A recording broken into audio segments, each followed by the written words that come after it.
चलिए, तो now will start with the PHP. Okay, PHP. First we will do the core PHP, मतलब the basic PHP foundation, पहले वो करेंगे. पर उससे पहले क्या आपको एचटीएमएल का नॉलेज है, सीएसएस का है, जावास्क्रिप्ट का है? तो जावास्क्रिप्ट की अगर हम बात करें तो वो कौन सी लैंग्वेज बोली जाती है? क्लाइंट साइड स्क्रिप्टिंग लैंग्वेज है. ठीक है ना, that is a client side scripting language. Client side का मतलब क्या है कि जो भी वेब पेज सर्वर साइड से आता है उसकी जो प्रोसेसिंग होती है वो क्लाइंट साइड पे होगी, अगर उसमें एचटीएमएल, सीएसएस और जावास्क्रिप्ट का कोड होगा. प्रोसेसिंग होने का मतलब क्या है कि उस वहाँ पे जब रैम की जो रैम यूज़ होगी वो क्लाइंट की रैम यूज़ होगी. क्लाइंट यहाँ पे कौन होता है? Web browser.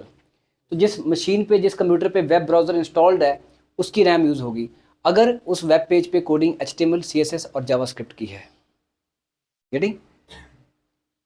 पर मैंने कहा था, अगर आप जावास्क्रिप्ट का मेरा लेक्चर देखें पहले वाला, उसमें हमने कहा था कि जावास्क्रिप्ट में जो कोड लिखा गया है उसकी प्रोसेसिंग क्लाइंट साइड पे होगी. पर कुछ ऐसी चीज़ें होती हैं जो कि सर्वर साइड पे ही होनी चाहिए, जैसे कि लॉगिन करवाना. क्योंकि लॉगिन के लिए क्या चाहिए? सपोज करो जैसे मैंने यहाँ से अपना यूज़र नेम और पासवर्ड डाला, तो वो यूज़र नेम और पासवर्ड लाखों लोगों के साथ मैच होना है. तो वो क्या करे, पहले लाखों लोगों का डेटा मेरे कंप्यूटर पे ले आए पहले, फिर मैच करे वहाँ पर, तो दिक्कत हो जाएगी फिर तो. क्योंकि वो डेटा वहीं रहना चाहिए.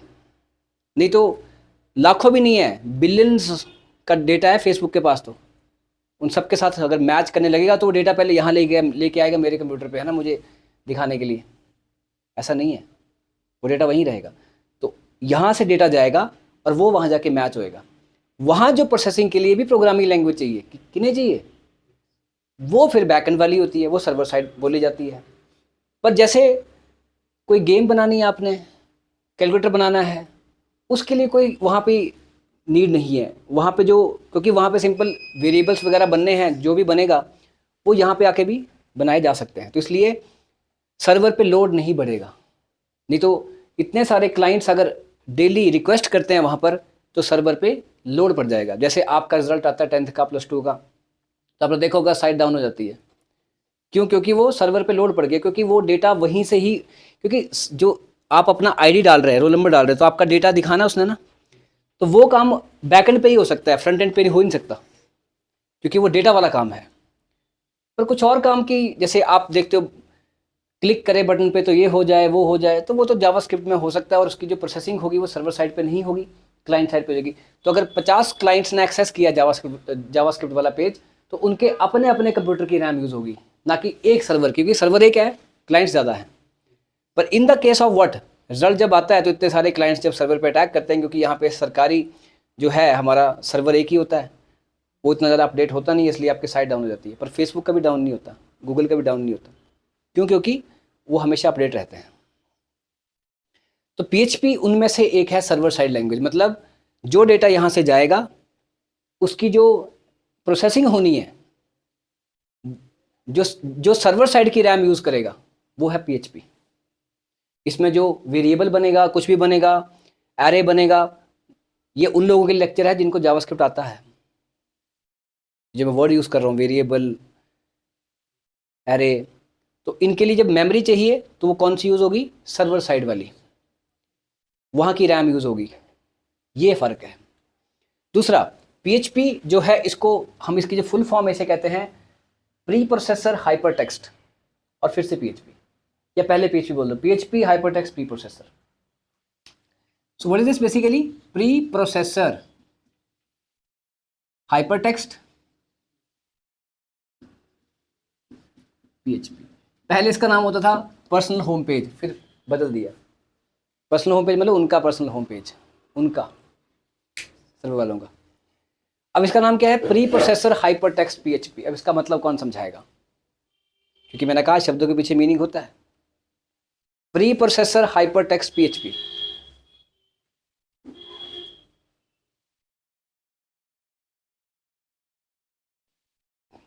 अब हम इसको प्री प्रोसेसर हाइपर टेक्स्ट क्यों बोल रहे हैं? क्योंकि देखो, this is your server suppose, and this is your client. And server. Client request करता है, सर्वर रिस्पॉन्ड करता है, यही होता है।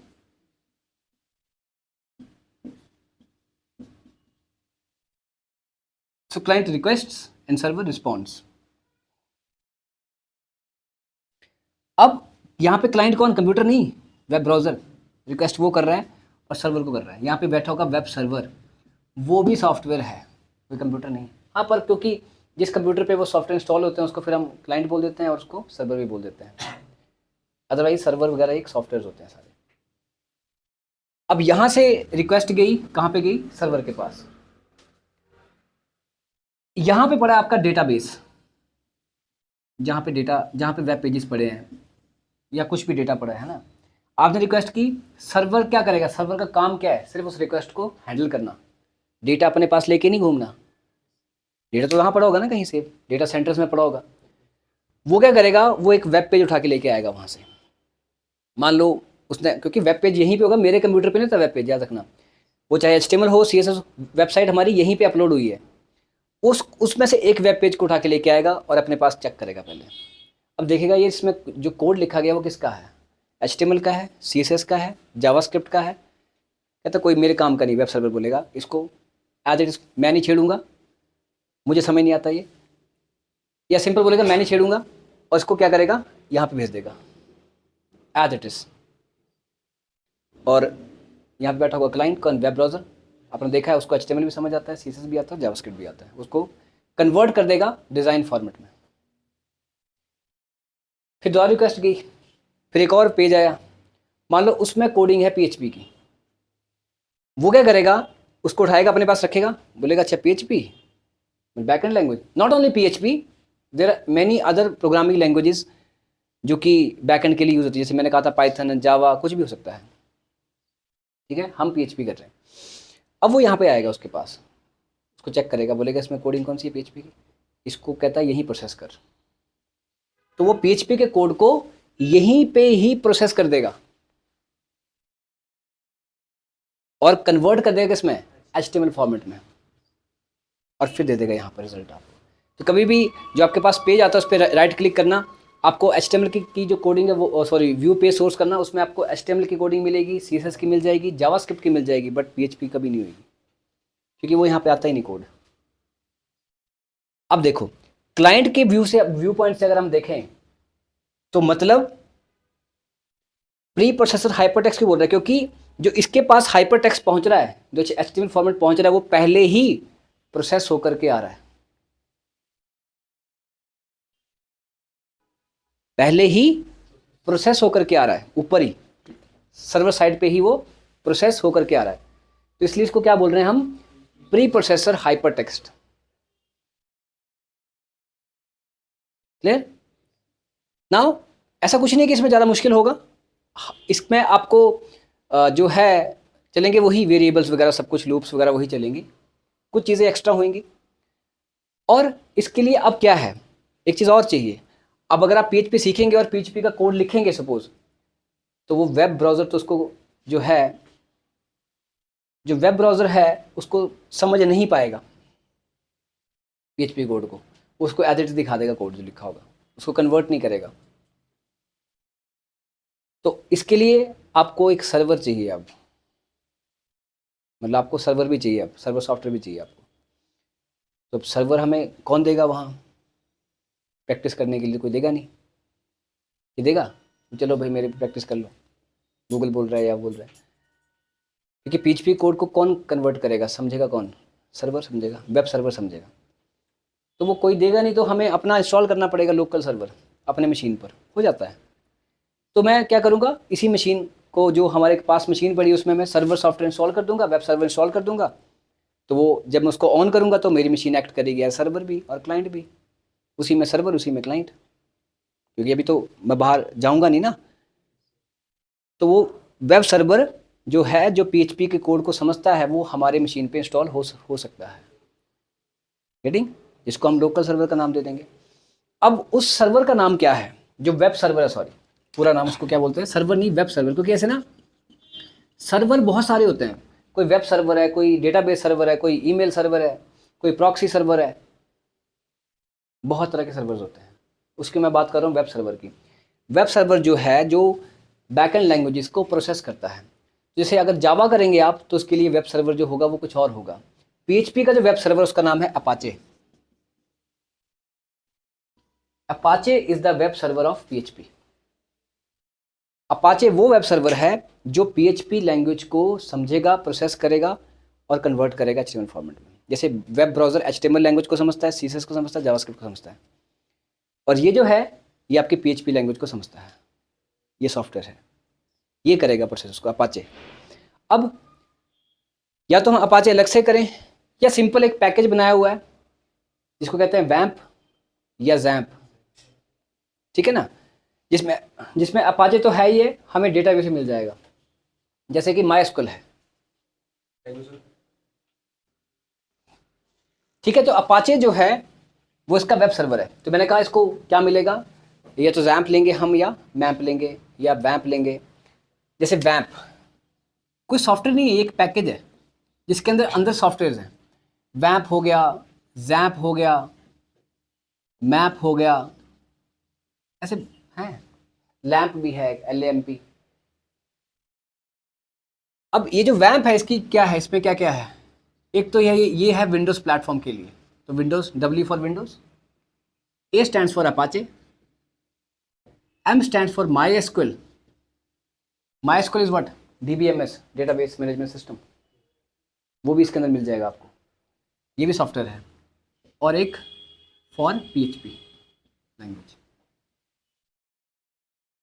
फिर जैम्प की, अब ये जो मैप है ये किसके लिए है, Mac, Apache, MySQL, PHP, LAMP, Linux, Apache.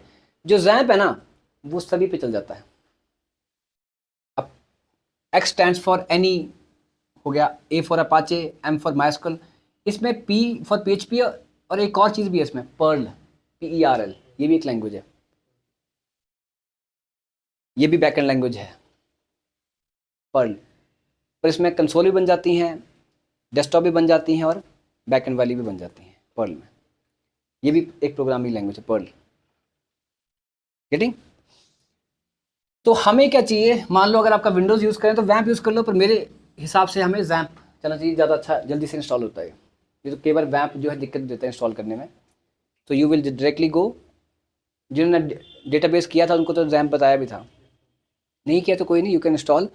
उसमें से फिर हम क्या करेंगे, अपाचे को ऑन करेंगे, क्योंकि अपाचे अगर ऑन नहीं होगा तो PHP लैंग्वेज प्रोसेस नहीं होगी, गेटिंग।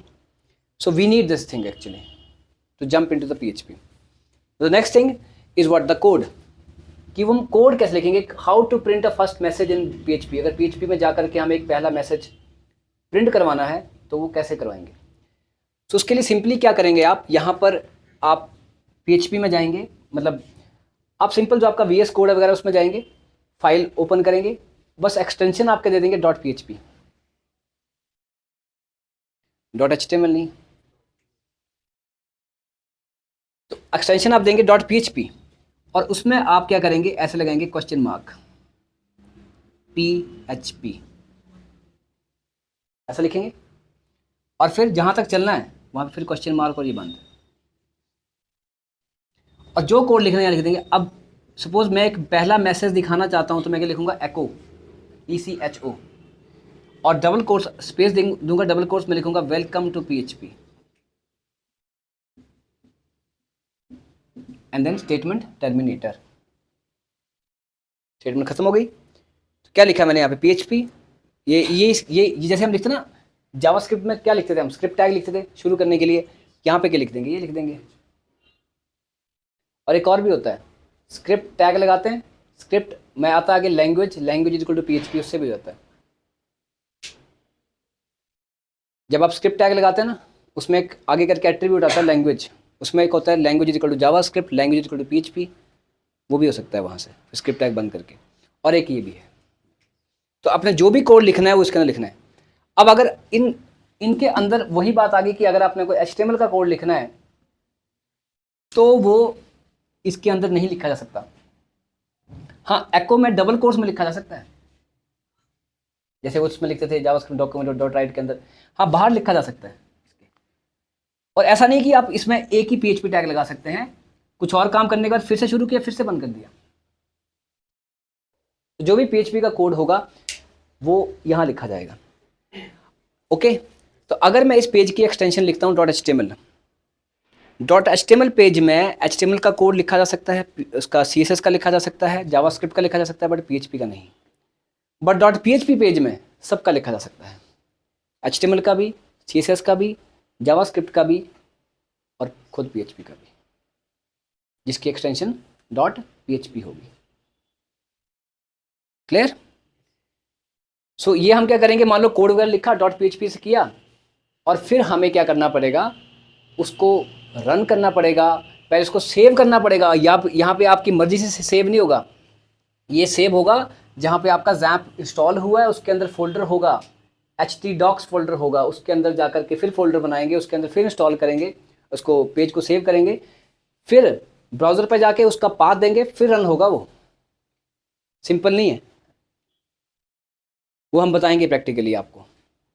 तो दिस इज PHP बेसिकली, और not only PHP, if you will do Python for the backend, if you will do Java for the backend, if you will do any of the programming language for the backend of the website, then you need this kind of theory.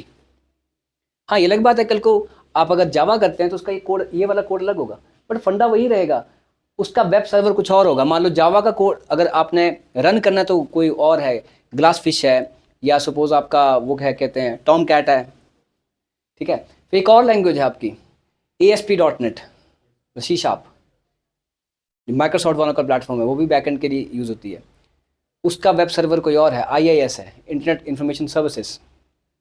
There are so many web servers are there for different languages, but at the end their work is only one, same. अब ये नहीं है कि आपने backend के लिए इकट्ठी Python भी लगा दी, PHP भी लगा दी, उनमें से कोई एक लैंग्वेज चूज़ करके लगानी है। अब ध्यान देना, अब जो नया कुछ चीज़ें ऐड हुई हैं WC स्कूल्स में, मशीन लर्निंग वगैरह की कुछ, और जो पहले थी, आप आई डोंट नो आपने ध्यान दिया कि नहीं दिया, WC स्कूल्स की वेबसाइट्स पे जाके उनके पेजेस ओपन करके जब देखते हैं, उसका ऊपर एड्रेस देखना, उनमें लिखा होता है, पेज का नाम लिखा होता है और आगे लिखा होता है .ASP, वो बनी है .NET में। जैसे यहाँ पे इसकी एक्सटेंशन क्या .PHP है, वहाँ .ASP होगी। फिर उनने क्या किया, बीच में कुछ पेजेस जो हैं वो .PHP में भी बनाए हैं, उसकी एक्सटेंशन .PHP भी है कुछ पेजेस की, ठीक है ना, क्योंकि वो अब ऐसा नहीं करेंगे कि पिछले को छेड़ने लगेंगे, अगर छेड़ने लगे तो दिक्कत आएगी फिर पूरी सिस्टम। इसलिए उनको जैसे पहले से है उसको ऐसे रखा है, नई चीज़ें ऐड करते रहेंगे। Clear? So this is the basic introduction of what PHP। बाकी तो वही चलेगा फिर, वेरिएबल, बस ये होगा कि यहाँ पे वेरिएबल कैसे बनता है, यहाँ पे लूप कैसे लगाई जाती है, यहाँ पे अरे कैसा होगा। अब मैंने आपको कहा था कि एक चीज़ सीख लो ढंग से, बाकी सारी चीज़ें आपके लिए फिर आसान बनती जाएंगी, ठीक है ना। अब लिख सकते हैं आप।